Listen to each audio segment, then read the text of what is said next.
মালদার হবিবপুরের বুলবুলচন্ডিতে নাবালিকা স্কুল ছাত্রীকে ধর্ষণ খুনকাণ্ডের প্রতিবাদে পথ অবরোধ।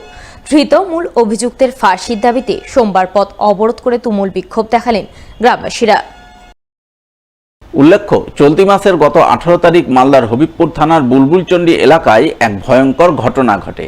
গভীর রাতে বাড়িতে ঢুকে নাবালক ভাইকে ঘরে আটকে নাবালিকা স্কুল ছাত্রী দিদিকে তুলে নিয়ে গিয়ে বাড়ির পাশে পুকুর পাড়ে ধর্ষণ করে জলে ডুবিয়ে শ্বাসরোধ করে হত্যার অভিযোগ ওঠে পাশের গ্রামের এক যুবকের বিরুদ্ধে। এই ঘটনার প্রতিবাদে পরদিন মৃত স্কুল ছাত্রীর পরিবারবর্গ সহ গ্রামবাসীরা মিলে পথ অবরোধ করেন। তারা মূল অভিযুক্ত সহ ঘটনায় জড়িত অন্য অভিযুক্তদের গ্রেপ্তারের দাবি জানান। সেই মতো হবিবপুর থানার পুলিশ ঘটনার তদন্তে নেমে ওই দিনই মূল অভিযুক্ত চন্দন সিংহকে গ্রেপ্তার করে। পাশাপাশি পুলিশ আরও এক যুবককে সন্দেহজনকভাবে আটক করে, যদিও পরে তাকে ছেড়ে দেওয়া হয় বলে খবর। আর এর প্রতিবাদে সোমবার মৃত ছাত্রীর পরিবারবর্গ সহ গ্রামবাসীরা মিলে প্রথমে এলাকায় ধিক্কার মিছিল বের করেন। এরপর তারা বুলবুলচন্ডির মধ্যম কেন্দুয়ায় মালদা নালাগোলা রাজ্য সড়ক অবরোধ করেন। রাস্তার উপর গাছের গুঁড়ি জ্বালিয়ে তুমুল বিক্ষোভ দেখান। সেই সঙ্গে মূল অভিযুক্ত চন্দন সিংহের কুশপুতুল দাহ করে তার ফাঁসির দাবিতে সোচ্চার হন। থানা থেকে কেন ছেড়ে দিল ওকে? কেন ছাড়লো এটা আমরা চাই। মোট ধরেছিল দুজন, তার মধ্যে একজন সারেন্ডার করেছে আর একজন হচ্ছে ধরে নিয়ে গেছিল। তো ধরে নিয়ে গেছিল, একটা ছোট মোটো কেস হলে কোর্টে পাঠিয়ে দেয়। আর সেটা মার্ডার কেসের আসামিকে থানা থেকে কেন ছাড়লো? মার্ডার কেসের আসামিকে কেন ছাড়লো?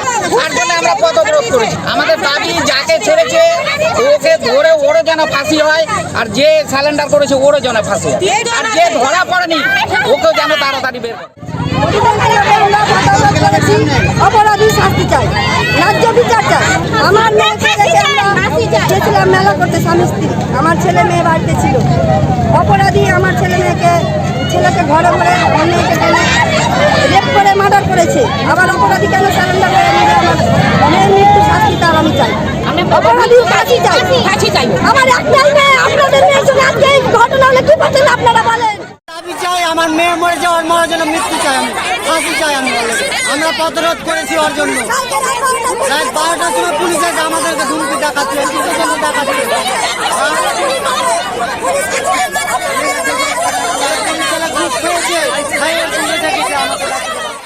সকাল 10:30 থেকে শুরু হওয়া অবরোধ বিক্ষোভ চলে দীর্ঘক্ষণ।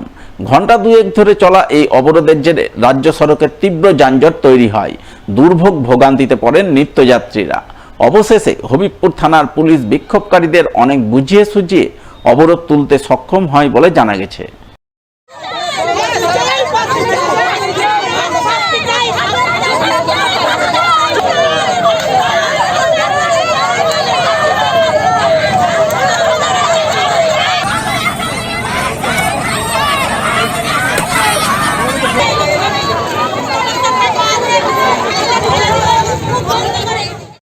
এদিকে এই ঘটনায় পুলিশ প্রশাসনের কড়া সমালোচনা করেছেন বিজেপির জেলা নেতা অম্লান ভাদুরী। পাল্টা পুলিশের পাশে দাঁড়িয়ে পুলিশের কাজের প্রশংসা করেছেন জেলা তৃণমূলের মুখপাত্র আশিস কুন্ডু। ঘটনাটি ঘটে গেল 10 দিন হয়ে গেছে, তারপরে একজন বাদে পুলিশ আর বাকি আসামিদের গ্রেপ্তার করতে পারছে না। মানুষ পুলিশের উপর ভরসা না রেখে আজকে নালাগোলা রাজ্য সড়ক ব্লক করেছে। স্বাভাবিকভাবে পুলিশের এই যে অবস্থান, এর উপরে মানুষের ভরসা উঠে যাচ্ছে। আমাদের তো কেবল মনে হচ্ছে পুলিশ কেবলমাত্র তৃণমূলের নেতাদের পেছন পেছন যাওয়া ছাড়া আর কোথায় তৃণমূলের হয়ে ভোট লুট করতে হবে এই বিষয় ছাড়া আর কোনো কাজে তাদের মন নেই। রাজ্যের আইন শৃঙ্খলা সম্পূর্ণটাই তো ভেঙে পড়েছে। Police already arrest the accused person. বিচারের মতো চলে, পুলিশের মতো কাজ করছে। মালদা জেলায় পুলিশ অত্যন্ত অ্যাক্টিভ। এই ঘটনাটা শোনার সঙ্গে সঙ্গে এবং এফআইআর অলরেডি হ্যাড বিন লজড। আসামিরা অ্যারেস্টেড হয়েছে, আরও ইন্টারোগেশন চলছে। ইন্টারোগেশনের পরে তাদের বিচার হবে। এটা একটা পুলিশি প্রক্রিয়া এবং বিচার ব্যবস্থার প্রক্রিয়া।